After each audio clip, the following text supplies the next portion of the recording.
Assalamualaikum warahmatullahi wabarakatuh. Bismillah, alhamdulillah, assalatu wassalamu ala rasulillah, Sayyidina Muhammad bin Abdillah, wala hawla wala quwata illa billah, amma ba'du. Halo, selamat sore. Alhamdulillah, hari ini kita sudah memasuki hari ketiga di bulan Ramadan tahun ini. Kira-kira masih kuat nggak puasa di hari ketiga kali ini? Ingat ya teman-teman, hari raya sudah kurang 27 hari. Oke, hari ini kita akan sedikit membahas tentang sejarah singkat ibadah puasa atau puasa Ramadan.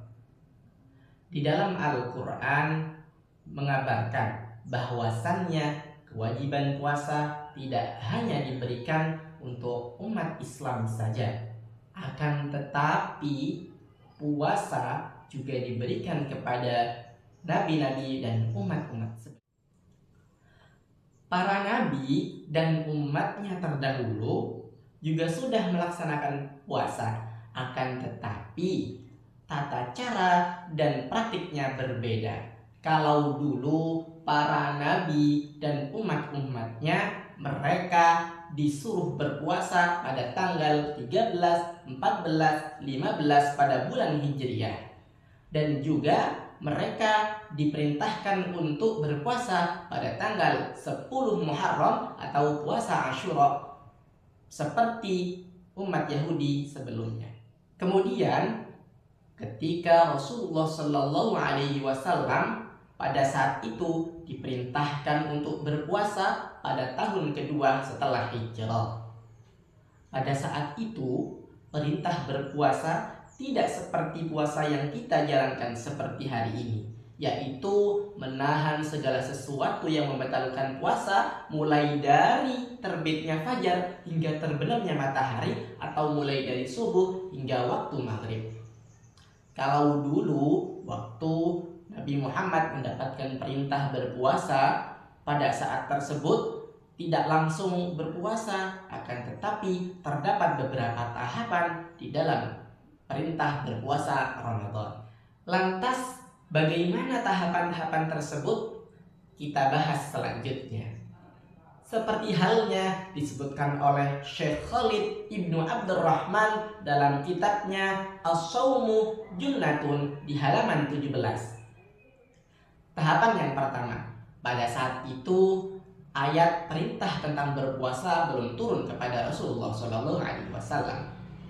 Namun perintah untuk berpuasa sudah ada pada saat itu, yaitu berpuasa Ayyamul Bid atau berpuasa Asyura.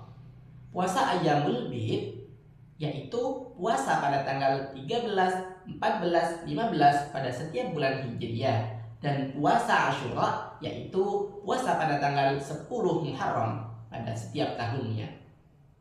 Walaupun begitu, Rasulullah senantiasa mendorong para sahabat untuk melaksanakan puasa tersebut. Namun ketika perintah puasa Ramadan sudah diwajibkan, Rasulullah tidak pernah lagi memerintah para sahabatnya untuk berpuasa Ayyamul Bid dan juga puasa Asyura. Akan tetapi Rasulullah pun tidak melarang para sahabat untuk berpuasa pada hari tersebut. Maka dari itu saat ini puasa Ayyamul Bid dan puasa Asyura menjadi puasa sunnah. Selanjutnya tahapan yang kedua. Pada tahapan yang kedua kali ini, puasa Ramadan sudah diwajibkan untuk orang muslim pada saat itu.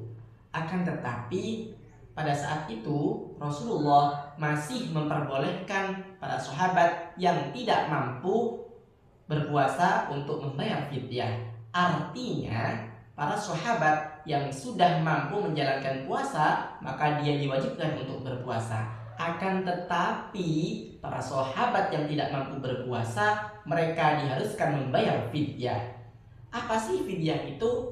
Fidyah adalah memberi makan orang miskin, sesuai dengan Quran surat Al-Baqarah ayat 184 yang artinya, dan wajib bagi orang-orang yang berat menjalankannya jika mereka tidak berpuasa membayar fidyah, yaitu memberi makan seorang miskin. Pada tahapan yang selanjutnya, tahapan yang ketiga. Pada tahapan yang ketiga kali ini, puasa bagi orang yang tidak mampu sudah dihapuskan.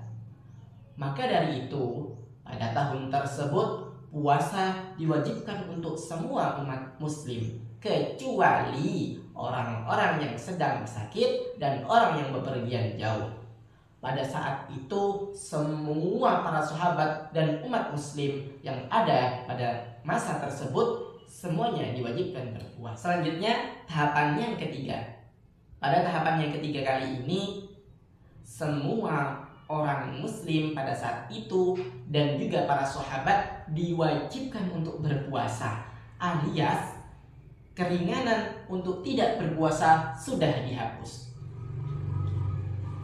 Jadi pada tahun tersebut semua orang muslim dan semua para sahabat harus berpuasa, kecuali orang yang sakit dan juga orang yang bepergian jauh. Sebagaimana firman Allah di dalam Al-Quran surat Al-Baqarah ayat 185 yang berbunyi, barang siapa di antara kamu hadir di negeri tempat tinggalnya pada bulan itu, maka hendaklah ia berpuasa pada bulan itu. Dan barang siapa sakit atau di dalam perjalanan lalu ia berbuka, maka wajiblah baginya berpuasa sebanyak hari yang ia tinggalkan pada hari-hari yang lain. Arti Quran surat Al-Baqarah ayat 185. Walhasil pada tahun tersebut semua umat muslim dan juga para sahabat berpuasa, kecuali orang-orang yang sakit dan orang yang bepergian jauh. Akan tetapi orang yang sakit dan orang yang bepergian jauh tersebut diwajibkan untuk mengqadha atau mengganti puasanya pada hari-hari yang lain. Selanjutnya tahapan yang terakhir atau tahapan yang keempat. Tahapan yang keempat menjelaskan tentang awal pensyariatan berpuasa. Pada saat awal pensyariatan puasa tersebut tidak sama juga dengan puasa kita saat ini. Pada saat tersebut Imam At-Tabari menyebutkan bahwasannya tidak boleh makan dan minum setelah kita melaksanakan sholat isya dan setelah kita tidur. Maka hal ini berbeda dengan saat ini. Kalau saat ini kita masih boleh melakukan makan dan minum setelah sholat isya dan juga setelah kita tidur, yaitu pada saat kita sahur. Nah, itulah tadi beberapa proses dan tahapan diwajibkannya puasa untuk para muslim di seluruh dunia.